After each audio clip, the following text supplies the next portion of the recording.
bragging. I fought on that hoe, I'm a savage. We zooming like a flower, young nigga blooming. Better watch what you say, you gon' lose it. Yo, bitch wanna fuck to my music. You get power, you better not abuse it. Just like Nike, you know we gon'. What up, y'all? Welcome back. Today we're watching 3 disturbing true beach horror stories. Original link to the video gonna be down below. Don't forget to like, comment, subscribe. Without further ado, man, let's get into it. As a summer-themed video, today's stories focus on a beach theme. Before getting into these, I would like to talk about today's sponsor, Fume. We all have bad habits, and sometimes bring an enjoyable way. Turn it into the void or toxic flow, so your potential anxiety. Try. Oh, okay. Story 1, Anonymous. Until I was about 25, I lived in a beach town. My specific neighborhood was about a 20-minute walk from the beach. I'd say about 80% of my personality was beach-related. I've been surfing longer than I've been able to speak, and it would be an anomaly for me to shake out a pair of shoes and not have some amount of sand fall out. My 2 best friends, let's call them Armand and Chuck, were extroverted, outgoing, and charismatic. We were all 18 and very much obsessed with girls. It was a Saturday night in late May, just a few weeks before school let out. Senioritis had long since set in, and at this point, my friends and I regularly pushed the limits of how much we could get away with without getting in trouble. We already had our coveted college acceptances, so we didn't really care much about high school anymore. Armand and I had plans to meet up with 2 girls from our high school that we'd been getting along with really well at school.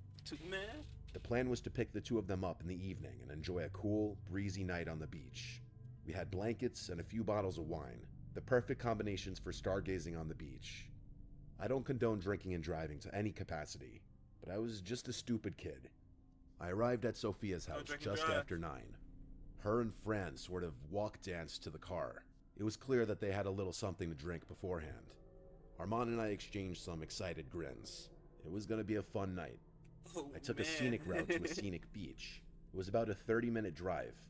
The whole time, the 4 of us were having a great time in the car, cracking jokes and talking about some mutual friends. At one point, Fran and I were having a very deep philosophical conversation about the nature of time and death and such. We were all very much enjoying each other's company. The specific beach I had chosen had a dirt path that you could drive a car up. From there was a more narrow sand path that we would walk.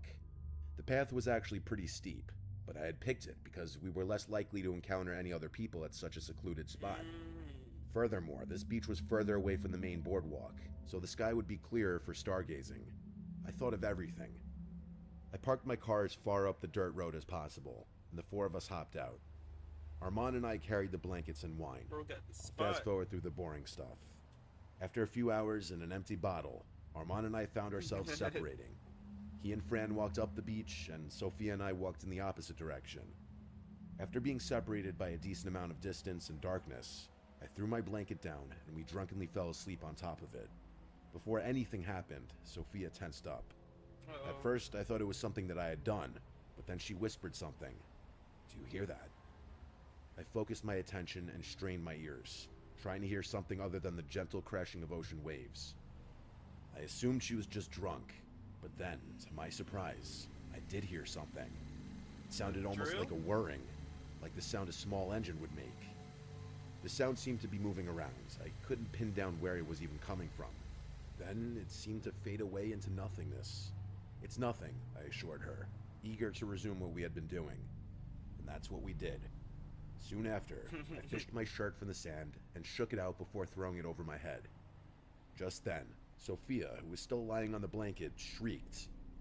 I whipped around to look at her and saw she was pointing up at something. I looked up, but couldn't see anything besides the blackness of the sky. I sat down next to her to get a better angle, and I was horrified. From her point of view, the moon was perfectly aligned with what appeared to be a drone floating directly overhead. Oh no! Hovered a little while longer before zipping up into the dark sky and disappearing out of sight. It all made sense. That noise that we had heard before was 100% the drone. I got angry at myself for not realizing at the time. I then got sick at the thought of being watched that entire time. I glanced over at Sophia until she had the same exact feeling. She put her head in her hands and started crying. What freak? I consoled her as best I could before suggesting we walk back to the car. The 2 of us made it to the car to find Armand and Fran already there. I quickly explained the situation. The two of them were dumbfounded, and I could feel the joy in the air literally being sucked out. I began driving in silence in the direction of Sophia's house, eventually trying to lighten the mood with some conversation. It didn't work, though. The girls agreed that they didn't feel safe going home just yet. It was a Saturday night, so I didn't mind staying out late. I asked if we could hang out at either of their houses. They both shook their heads, saying their parents wouldn't allow it. My house was off the table for the same reason, as was Armand's. I decided to ask Armand to call up Chuck, which he did. Chuck's house was massive and his parents were super chill. It was honestly the perfect spot. To our delight, Chuck was free. I pulled into Chuck's driveway and parked the car. Armand and the two girls began making their way towards Chuck's front door. Okay, Chuck. And I told them I'd catch up to them in a second. I needed a second to think about everything that had just happened. I was more shaken up than I was letting on, so I leaned my forehead against the steering wheel and closed my eyes in an attempt to calm down a bit. You good, bro. Honestly, those few seconds with my eyes closed really helped. Instinctively, I pulled out my phone, which I hadn't even touched since the incident. The screen lit up, and I stared at the single notification that sat on the display. I had to blink a few times to make sure I wasn't imagining it. My entire body froze as I stared in horror at the lone notification. AirTag found. Yeah, buddy, you're cooked. GG's, man. Go ahead, wrap it up. You're cooked. Found moving with you. Every emotion that I had just expelled from my body came crashing back. We were literally being tracked. I snapped out of my paralysis and jumped out of the car, examining every inch of the vehicle. Nothing on the front bumper, nothing in the grille, and nothing on the back. I started getting desperate, checking the seats and flipping floor mats. Still nothing. By now, sweat was pouring down my neck, and I could feel the hairs on my arms and legs clamping up. I got on my hands and knees and began examining the underside of my car. I got to the tire on the driver's side and began feeling around the tire well. And there it was. It was literally taped to the underside of the well. Impossible to find if you didn't know what you were looking for. I held the tag in my hand for a few seconds before throwing it to the ground and smashing it to pieces. Whoever had watched us on the beach with that drone knew where we were. I didn't feel safe in Chuck's driveway all alone. I picked up one of the broken AirTag pieces and ran over to Chuck's front door. I told everyone what I had discovered, showing them the AirTag pieces to prove it. They were even more horrified than I was, especially the girls. They checked their phones and saw the same notification. Chuck was particularly pissed off because we had been potentially tracked back to his house. After the panic subsided, we spent the rest of the night in Chuck's basement and ended up sleeping over. A couple weeks passed and nothing happened. Honestly, my friends and I were glad to forget about the whole thing, assuming it was entirely in the past now. The only way we could rationalize it was that some creep wanted to watch some young adults hook up on the beach and track their car to scare them. It was chilling to think about, but we were relieved that the situation hadn't escalated. One Sunday morning, about 3 weeks after the incident, I got a call from Chuck. He screamed through the phone for me to drive to his house as soon as possible, which I did. Oh no. When I got there, he was standing in his driveway with a concerned look on his face and some paper in his hand. I was confused until I realized what he was holding. They weren't papers, but rather pictures. I examined them more closely. Pictures of me from that night on the beach. No. They were grainy and dimly lit, but you could clearly see Sophia and I in revealing fashion. I was disgusted. I could only imagine how Sophia would feel upon finding out. Not knowing what to do, we called the police and explained the situation. They told us that there was essentially nothing they could do, but we insisted that they at least scan the photos for prints. They eventually got back to us saying the photos turned up nothing. Sophia was terrified that whoever sent them would try and blackmail her, and I feared the same. The experience was downright traumatizing. Luckily, nothing ever happened after that, probably because we had gotten the police involved. Sophia was never quite the same around me after what happens, and I can't blame her. I can only hope those pictures don't turn up later in my life. Story 2 by Gio. My best friend Ricardo and I were 19.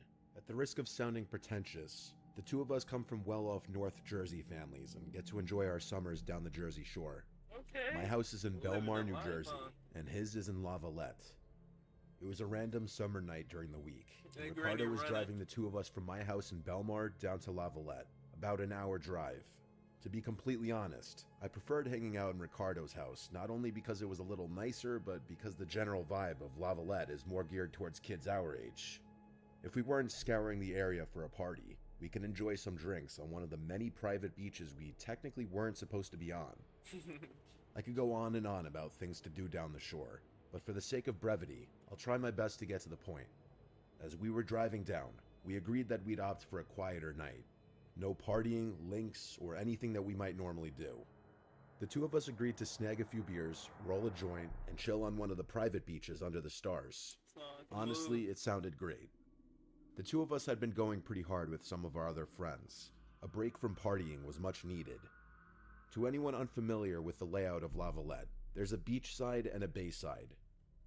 Most of the beaches feature a really high dune and a steep drop-off as you approach the ocean. If you were to stand at the ocean edge and look back, you'd see a pretty sizable hill of sand. After drinking a few drinks at Ricardo's place, we snagged some bikes from his garage and made our way toward the beach of our choice.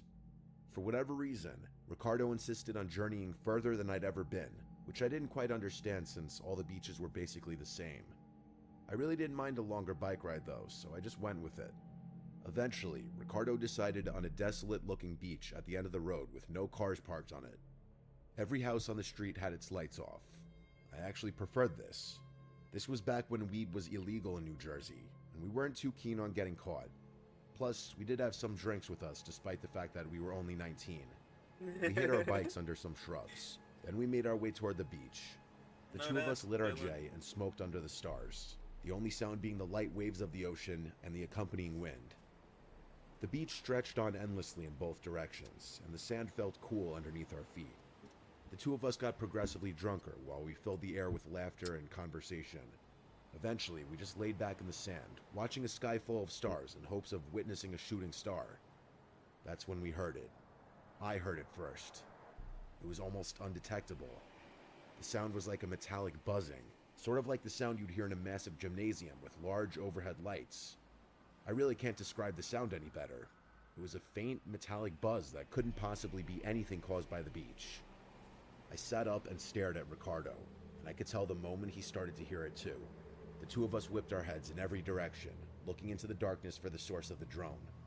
Strangely, it was difficult to pin down exactly where the sound was coming from. It was just too faint to tell.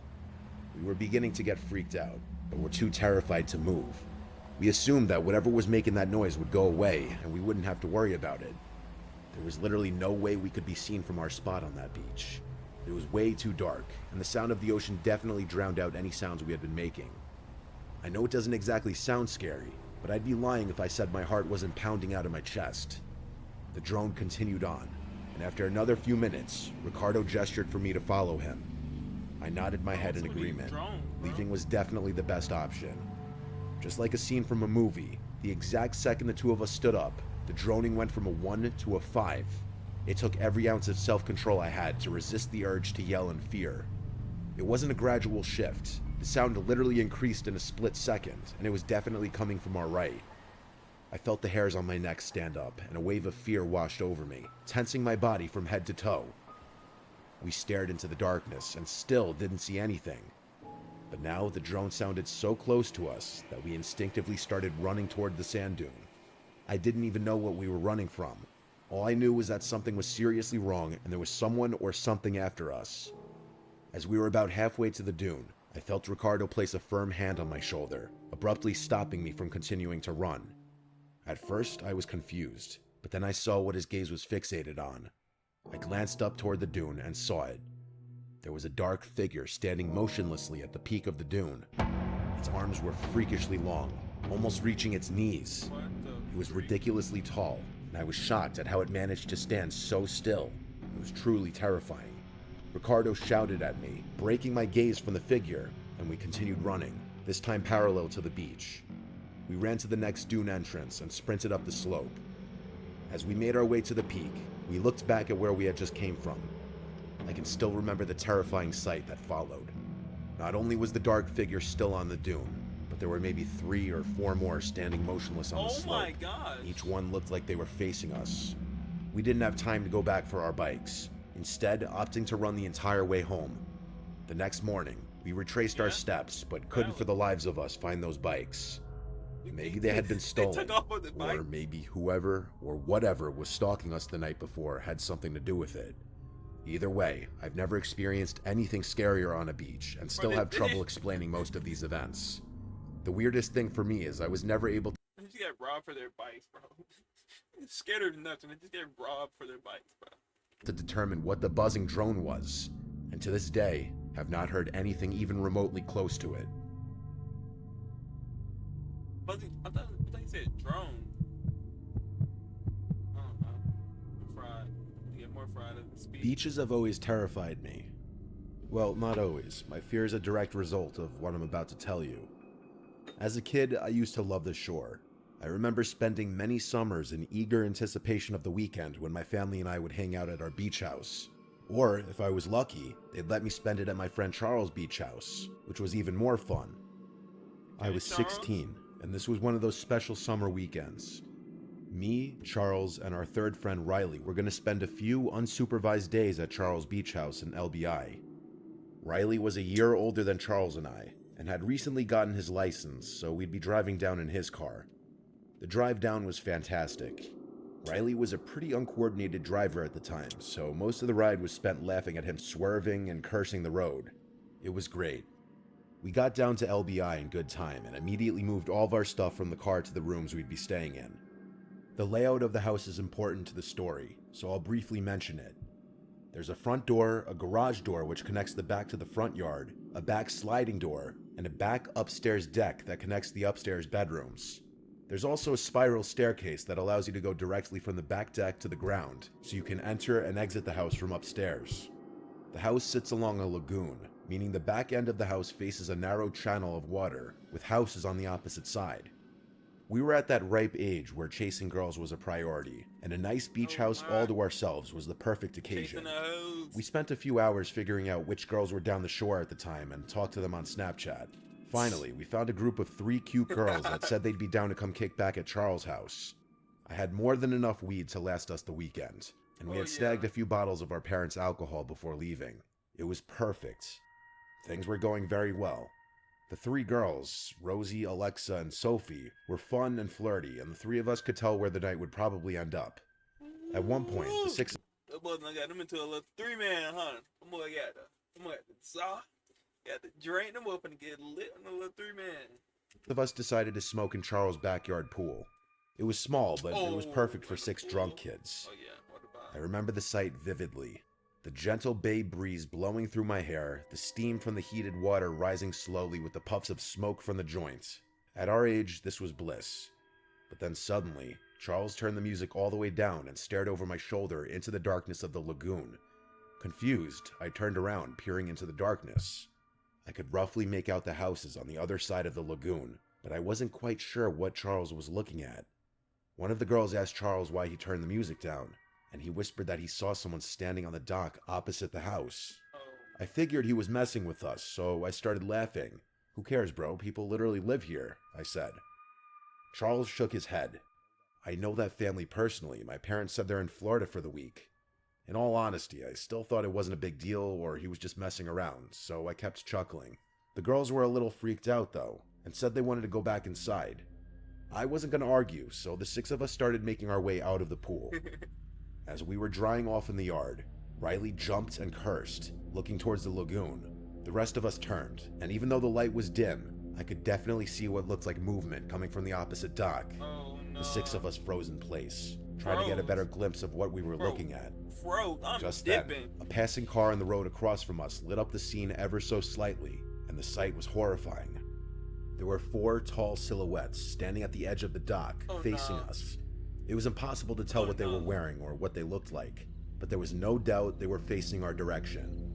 "Go inside now," said Charles with a shaky voice, motioning us toward the sliding door.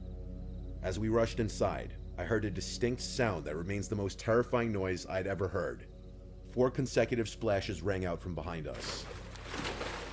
Those guys were swimming across the lagoon.